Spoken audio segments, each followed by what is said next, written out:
নমস্কার, আপনারা দেখছেন ডিজিটাল খাবিলার। আমি মোহন সিং। এই মুহূর্তে আসানসোলের সবথেকে বড় খবর যদি বলা যায়, 13 জন ডেঙ্গু আক্রান্ত, অর্থাৎ মশার লার্ভা থেকে ছড়াচ্ছে রোগ, এবং 13 জন ডেঙ্গু আক্রান্ত। এখনকার এই মুহূর্তে সবথেকে বড় খবর আসানসোলের। আমরা দাঁড়িয়ে রয়েছি, ঠিক কর্পোরেশন আমার পিছনে রয়েছে, দেখুন। আর ঠিক কর্পোরেশনের পাশেই, এই পার্কিংয়ের পাশেই এইখানে টয়লেট কমপ্লেক্স রয়েছে। টয়লেট কমপ্লেক্সের কাছে দেখুন কিভাবে নোংরা ছড়িয়ে রয়েছে কিভাবে, এবং মশা এইখানে পুরো ঘুরে বেড়াচ্ছে।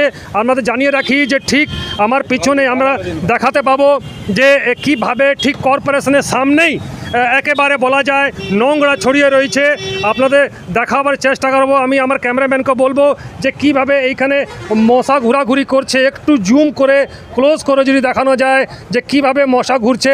পাশেই রয়েছে এই টয়লেট কমপ্লেক্স, ঠিক এর সামনেই টয়লেট কমপ্লেক্স রয়েছে।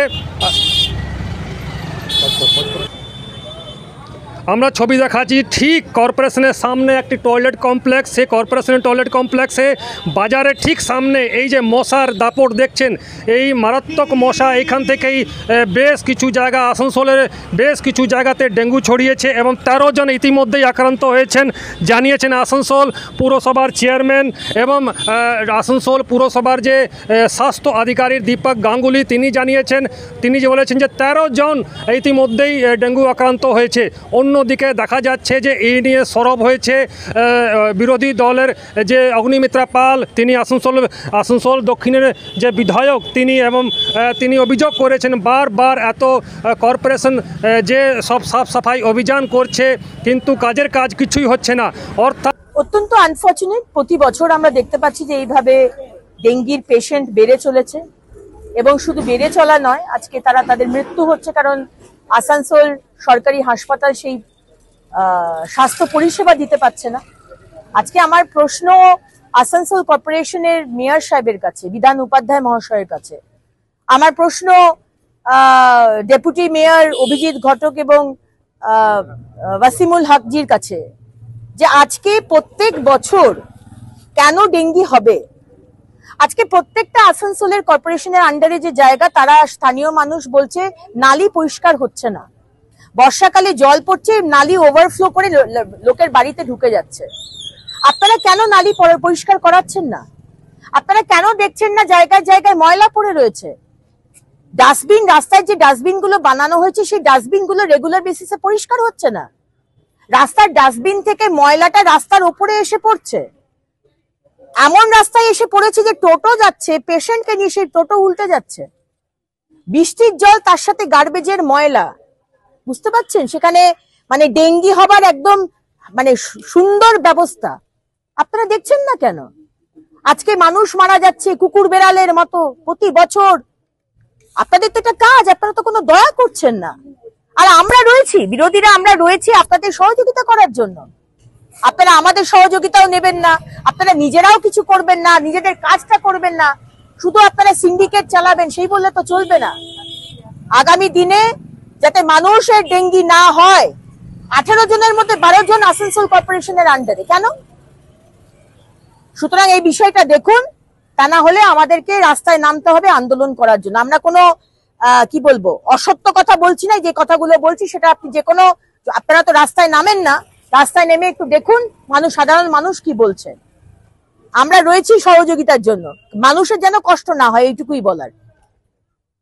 অন্যদিকে কর্পোরেশনের পক্ষ থেকে চেয়ারম্যান এবং যে স্বাস্থ্য আধিকারী রয়েছেন, তারা জানাচ্ছেন যে ভিন রাজ্য থেকে বেশি যে ছাত্রছাত্রীরা এবং কিছু যারা মজদুর রয়েছে, তারা এসছেন ভিন রাজ্য থেকে, বেশি ক্ষেত্রেই লোক এসছে, ওইখান থেকেই ডেঙ্গু নিয়ে আসা হচ্ছে।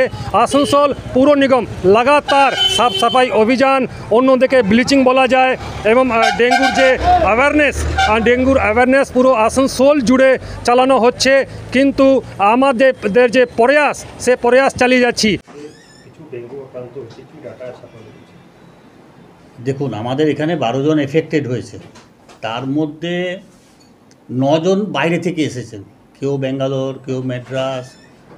একজন মহিলা, সে আপনার ব্যাঙ্গালোরে পড়তে গেছিলো, সে আক্রান্ত হয়েছে। একজন রাজমিস্ত্রি, সে আপনার এসে হাসপাতালে ভর্তি হয়েছে, সে চেন্নাইয়ে করতে গেছিলো, কাজ করতে গিয়েছিলেন। সেইখানেই এফেক্টেড হয়েছে।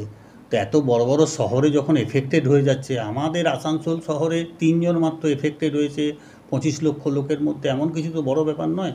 এবং মানুষের নিজে তো সচেতনতা বাড়াতে হবে, নিজের ঘরের জলটাকে দেখতে হবে যাতে না জমে, নিজের ট্যাঙ্কিতে যেন পরিষ্কার থাকে, নিজের ঘরের আশেপাশগুলো পরিষ্কার থাকে, নিজেকে একটু ব্লিচিং ছড়িয়ে দিতে হবে, নিজেকে একটু ফেনাইল ছড়িয়ে দিতে হবে।